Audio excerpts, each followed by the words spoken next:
Welcome to Global Risk Community Chat. Today our guest is Nino Gordeladze. I'm very happy to have you here today, Nino. Welcome. Hi, AC. Thanks for having me. Perfect. So before we get into our topic, can you briefly introduce yourself to our audience? Sure. My name is Nino Gordeladze. I'm a chartered accountant with over 18 years experience in risk management across each of the three lines of defense, both at listed companies and systemically important banks in developing and developed markets. Prior to moving to the banking sector, I spent a few years at big four accounting firms, KPMG and EY, both in accounting and auditing space, as well as advisory. And in my most recent role as head of enterprise risk management at the London Stock Exchange listed systemic bank in Georgia, I led the creation of the first ERM function for the group, after having served there as a head of internal audit for 4 years. Sounds great. So then let's jump into the topic. What would you like to share with us today? So there are two questions I'd like to address today. First one is the traditional three lines of defense model still fit for purpose? And can ERM offer a solution? Yes, sounds great. Then the stage is yours. Go ahead. Right, thank you. So as some of you may recall, the original three lines of defense model was introduced in 2010 by European professional bodies, both in internal audit and risk management, to assist the board in delivering their oversight responsibilities, specifically to monitor the effectiveness of internal control, internal audit, and risk management systems. So what has changed since then? Obviously, the unprecedented pace of change itself, increased complexity and volatility across the globe, has increased the demands on the companies to focus not only on the value creation, but also on value preservation objectives. And this also increases the demands of the CROs to play a bigger role in both of these objectives. So recognizing these changes in the environment, the Institute of Internal Auditors revised the old model in 2020 and essentially came up with a new model, the three lines model, where the defense reference has been removed from the title to focus specifically on the value creation side of the model and the objectives of the users of the model, which are the boards. So in this new model, the main change is the move towards the principles-based approach, offering more flexibility to the users, specifically if the governing bodies, the executive management, and internal audit are no longer slotted into the rigid three lines of defense organizational structural elements. Rather, they refer to the accountabilities. And the three buckets of these accountabilities refer to the oversight responsibility of the boards to the shareholders, and the actions by the management, which also includes risk management accountabilities. This includes both first line and second line roles. First line meaning the product and service creators and their support functions, while the second line refers to those roles that support them and guiding them through risk management accountabilities.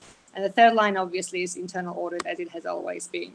So out of the 6 principles, I would like to focus the attendees' attention to the principle 6, which in my view perfectly summarizes the paradigm shift, meaning that previously the three lines may have been more defensive amongst each other, whereas now the principles-based approach focuses more on the collaboration.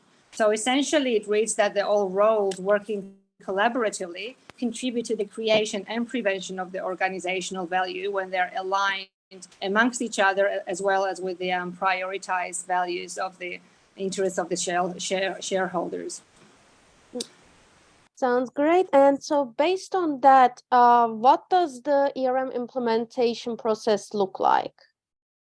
Sure. So considering that there is no one-fits-all ERM for the organizations, it's important to understand what is the risk management maturity at the organization, as well as what is the strategy for the organization and what are their needs for risk management. As such, the first phase would be to gain this understanding through a comprehensive maturity assessment analysis for each of the ERM elements, moving into the target state imagining or reimagining process, both for mid and long term, and arriving at the gap analysis, and then linking this back to the organizational strategy developing the ERM strategy and the roadmap.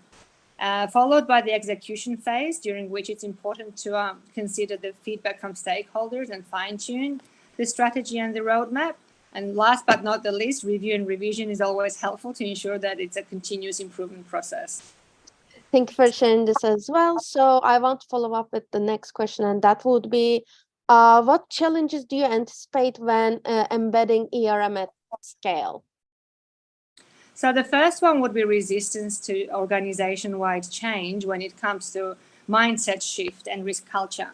Often people feel threatened when the change comes to their day-to-day activities, especially if they don't understand new concepts or the rationale behind those changes. And if these people happen to be the owners of the key processes on which your strategy is interdependent on, it can derail the execution of the strategy. Second challenge, I would say, is the conflicting expectations of various stakeholders. So, for example, customers might expect stealth and ease of customer experience, whereas regulator might require additional due diligence or other steps, which might be conflicting between these two. And the third key challenge is also prioritization within the organization itself. So often proactive risk management may be viewed as nice to have, and more resources are consumed in a reactive mode, addressing issues and incidents at hand. And secondly, ERM value might be difficult to link directly with the risk KPIs because many factors influence them. So yes, those would be the key challenges. Thank you for that as well. So I hear 3 key challenges, but also then what would be some critical success factors? So number one would be sponsorship and advocacy at the top management level as well as the mid-management level. And when I say advocacy, I mean not just the communication, but also walking the talk. Also understanding key interdependencies between other frameworks within the organization, such as internal control framework or compliance and ethics frameworks. And also forging commitments between different functions within the organization to support ERM initiatives. This, of course, again, needs to be linked to the organizational strategy. So also understanding other deficiencies and gaps that might exist throughout the company, such as data or tools or capabilities throughout the organization, so that those are also factored in ERM strategy development. Fourth success factor would be incentivization top-down for intended risk behavior.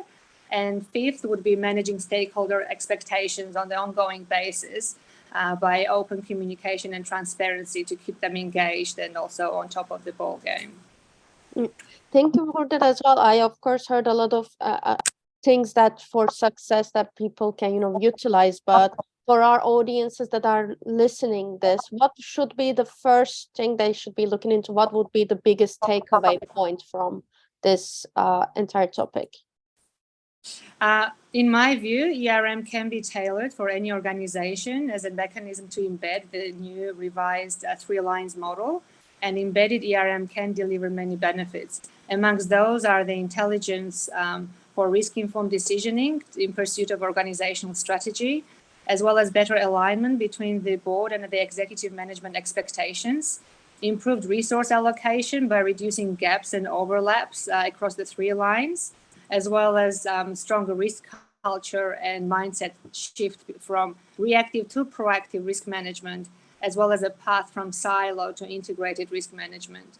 And last but not the least is enhancing the resilience of the organization to change through proactive risk management, better visibility of emerging risks, as well as organizational capability to timely detect and manage risks and opportunities.